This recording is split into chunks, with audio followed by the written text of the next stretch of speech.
Islomda futbol bormi deb. Islomda bugungi kundaqa unaqa FIFA qo'yib bergan futbolni joiz emas deydi. Birinchidan, noshar'iy kiyiniladi. Ya'ni sonlarini ochib olib, 20 tadan oshiq erkak tushib olib, to'p talashishi, ya'ni hech bo'lmasa kiyinib olib to'p talashsa ham yugurib yuribgan derdik. Yechinib olib to'p talashsa unaqa qilib avratlarini ochib olib, avratingni yop deymiz. Birinchisi. Endi ikkinchisi, bugungi kundagi pul tikib, uni orqasidan pul qilinadigan narsaga aylangan, ya'ni qimorga aylangan. Katta-katta pullar tikiladi, uni orqasidan pul ishlanadi. Keyin undan tashqari yomon bir narsaga aylanganki, ya'ni odamlar shuni orqasidan ertayu kech izlanadigan, g'am qiladigan, hatto o'tirib olib yig'laydigan, bir-biri bilan mushtlashadigan, bir-birini so'kadigan, tarafma-taraf bo'lib, hatto dushmangarchilikkacha boradigan ahvolga olib chiqib olishgan. Ya'ni mana shunaqa qilishda hammasi harom. Hammasi, yig'lashi ham, urishishi ham, qarg'ashi ham, tarafma-taraf bo'lishi ham hammasi harom. Agar endi musulmonlar bo'lsa, ya'ni kofirlar bo'lsa, bilgan qantini yesin. Bizning ishimiz yo'q. Mo'minlar bo'lsa, ikkita mo'min qanaqadir ikkita o'shanaqa betayin to'p teparlar deb turib ikkiga bo'linib olib, bir-birini mazax qilishi, bir-birini ustidan kulishi, bir-biriga dushmanona ruhda bo'lishi, bir-birini so'kinishi yo hatto mushlashishi bir-biri bilan hammasi harom. O'zi futbol unaqa zo'r o'yin emas. Ya'ni zo'r o'yin emasligi bir ibodat bo'lib yo yaxshi bo'ladigan o'yin emas. Masalan, odamlar to'p tepishi mumkin. Biz o'zimiz ham to'p tepamiz. Lekin haligi FIFA belgilab bergan futbolni o'ynamaymiz. Shu yerda bitta narsa borda, aniq ajratib olish kerak. FIFA belgilab bergan mana bu futbol aniq harom narsa. Chunki uni qoidalari bor. Islomga to'g'ri kelmaydigan qoidalari borda, musulmonlarni turi yo'qol deydi. Ochiq oydin, bu hech kimga yashirin emas. FIFA Eronning qizlariga aytgan, yechinib o'ynaysan degan. Bu FIFA seni musulmonligingni qaramaydi. Yechinib avratingni ochib futbol o'ynaysan degan. Eronning qizlari unamaganligi uchun unda FIFAning qoidasiga islomiyni moslashtirmasang keragi yo'q seni islomiyni deb turib chek qo'ygan. Agar ashetta musulmonlarni shu bir zig'irchalik ori bo'lganda, butun musulmonlar futbolni boykot qilib, agar islomni tan olmasa seni bu iflos futbolingga umuman musulmonda ehtiyoji tupurib yuborish kerak edi. Lekin bugungi bechora to'p quvlaydigan musulmonlar to'p quvlaydigan bo'lib qolganda, to'p quvlaydi, to'pni orqasidan duo qiladi, ey Xudo deb yig'ilib olib duo qiladi Ramazonning kunida. Lekin musulmon birodarini boshiga bomba tushsa, u haqida o'ylab ham qo'ymaydi. Mana shunaqangi betayin rasvo musulmonlar islomni haqoratlasa ham o'shanaqangi iflos o'yinda haligacha etagini ushlab yuribdi. Men o'sha eshitgan mahalimda hali boykot qilganman bu iflos o'yinni. Bo'ldi, yig'ishtirdim. Hatto o'sha finalini ham ko'rmayman. Dunyoda shu 4 yilda bir bo'ladigan. Nimaga desa, bu iflos o'yin. Chunki musulmonlarning betiga tupurganga musulmonlar 100 marta tupurib yuborishlik kerak bunaqa iflos o'yinga. Senmi musulmonlar yuziga tupuradigan deb. Musulmonchiligini yig'ishtir, ishtoningni yech o'ynaysan deyapti. Bu musulmonga aloqasi yo'q bu o'yinni deyapti. Biz aytgan qoidaga musulmoning Xudoning qonunlarini to'g'rilasin deyapti. Shunaqa ifloslarni haligacha boykot qilmasdan to'p tepib yurgan haromxo'rlarni shuning uchun ham har doim haromxo'r deyman. Achchig'i kelsa ham haromxo'r deyman.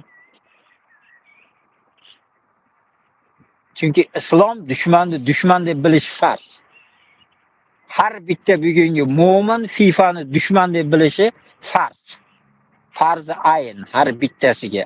Chunki bu islomga ochiq oydin dushmanligini aytdi. Qildi, aytib sizlarga o'xshab tilida aytib qo'yib biz yomon ko'ramiz, biz yahudiyni yomon ko'ramiz deb tagiga yotib olishasizlar-ku. Unaqa emas u FIFA. Men musulmonni yomon ko'raman, musulmon men aytgan qoidaga tushib ishtonni yechib o'ynasa o'ynasin, bo'lmasam yig'ishtir bor musulmonchiligingni qil. Meni FIFAmda po'q bormi senlarga deb turib Shunday zapret qo'yib qo'ydi. Bu hezalaylar bo'lsa, bo'pti zapretni ishtonimizni yechib o'ynaymiz deb Xudoni gapini chekkaga surib qo'yib, FIFAni gapini qabul qilib o'ynayapti hali ham. O'zi umuman musulmonga aloqasi bormi, yo'qmi bilmayman bu odamlar. Endi johillari bor, haqiqatda johil insonlar bor. Islomni yaxshi tushunmaydi. Hali ham to'p tepib yurishibdi. Tushunib qolsa yaxshi bo'ladi. Masalan, futbolchilar orasida ham namoz o'qib yurgani yo'qsa islomdan ancha-muncha xabar topgani bor, lekin islomdan to'liq tushungan odam FIFAda futbol o'ynamaydi, FIFAning qoidasi bo'yicha. O'zi FIFAni do'st tutmaydi, dushman. Dushmanni dushman tutiladi islomda. Islomga dushmanchilik qilganlarni dushman qilmagan odam harom ish qilayotgan bo'ladi. O'shuning uchun ham masalan Amerika davlatini dushman tutmagan odam mo'minman demasin, fosiq bo'ladi unaqa odam. Yo'qsa Rossiya davlatini dushman tutmagan odam, Isroilni dushman tutmagan odam mo'min emas, u fosiq bo'ladi. Agar iymoni joyida turgan bo'lib, dushman tutmayotgan bo'lsa, agar yaxshi ko'rib, shular o'zi to'g'ri qilyapti desa, o'sha bor iymonidan ham ayriladi. O'shuning uchun mo'minning g'ami to'p bo'lmaydi. Rostdan o'tganda futbol haqida aytsam, hali tupoy futbolistlar kelib olib rosa yozibdi-da. Hali futbol jinnalari o'zi futbolist ham emas, to'p berib qo'ysang ham bir eplab tepa olmaydi.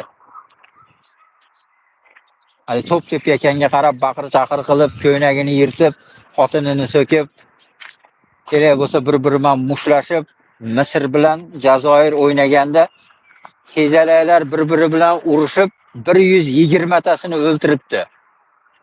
Bo'lmasam ikkita musulmon xalqning bollari, kasofatni qarang. Yahudiy bilan urushib 120 ta hali jon bergani yo'q. Misrdagilar yo Jazoirdagilar. Yahudiy bilan urushib va iflos Yahudiy bizim mo'minlarning farzandlarini boshiga bomba tashlayapsanmi, sen bilan urushamiz deb erkakka o'xshab urushib hali 120 tasi jon bergani yo'q. Lekin futbolga fanatlik qilib endi o'ynayotgani ham u Yahudiy bilan yo mushrik bilan o'ynayotgani bir musulmon birodari bilan o'ynayapti. Ana shu yerda fanatlari bir-biri bilan urushib 120 tasi o'libdi. Bitta musulmon agar o'lsa bunaqa iflos futbolni ustiga davl qilib yuborish kerak. Bitta musulmon o'lsa. Chunki musulmon degani bu Ka'bani vayron qilib yuborgandan ko'ra yomonda bitta musulmon nohaq qatl qilinishi.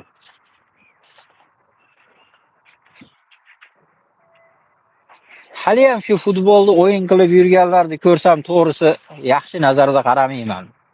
Eng bir betayin hayotda maqsadi yo'q bo'lgan, faqat to'pni orqasidan haligi alakani itiga o'xshab yugurib yuradigan hayvon deb bilaman. To'g'risi shu futbolni fanatlik qilib, yig'lab, dodlab, nasrinasi yo'q yuradi. Ya'ni musulmonni boshiga bomba tashlayotganda nasrinasi yo'q bo'lgan emas bu kasofatda.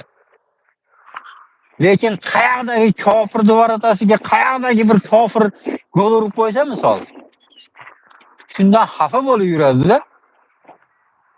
Islomda u xursandchilik, xafachilik e'tiqodga aloqador bo'ladi. Gol urib qo'ysa nima bo'pti? Nimaga xafa bo'lyapsan? Musulmon o'lib ketayotganda xafa bo'lmagansan. Qiyomatda o'shini so'raydi Alloh taolo. Shu xafa bo'lgan to'pi bilan birga qilib, shu to'pini boshiga tiqib turib jahannamga otsa kerak. Kecha bitta haligi musulmonni bolalarini masjiddan qo'ydigan muftiy bor. Zakaz bo'lgan shekilli o'zi hammasiga bitta emas, qolganlari ham hammasi ko'p masjidlarda ham shunaqa duolar bo'libdi. Ba'zilar aytib berishdi, bizda ham duolar bo'ldi. Futbolga duo qilishdi. Voy ifloslar, shuni ham ko'radigan kunimiz bor ekanda. Polvon aka. Shaqalingiz oqari shu yoshga kelib bir futbolga duo qilgan bir insofli otaxonlarni ko'rganmisiz? Masalan, men ko'rmaganman shu yoshga kirib.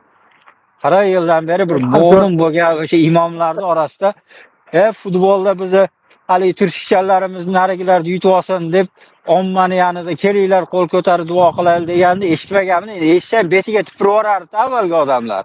Avvalgi erkakchonlar hassasi bilan urib invalid qilib qo'yardi agar. Men ham Siz endi eshitmaganman. bizdan ham ko'proq ko'rgansiz-ku. Men ham eshitmaganman. Kechalik muftiy chiqib hammani yig'ib chollarni yig'ib olib haligi iftorda tepadan zakaz bo'lgan ekan. Zakaz bo'lsa masjiddan bolalarni ham quvaveradi.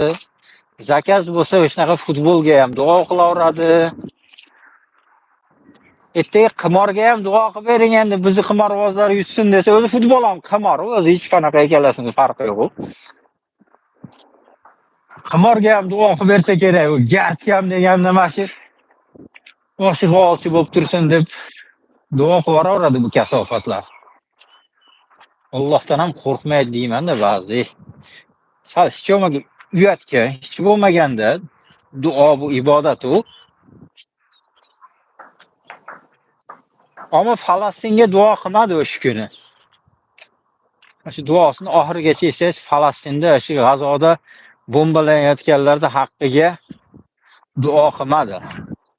Lekin hali ishtonsiz futbolistlarning haqqiga duo qildi. Alloh qiyomatda shu ishtonsizlar bilan birga qilsin. G'azodagi mo'min bo'lib shahid bo'lganlar bilan birga qilmasin shu badbaxtlarni.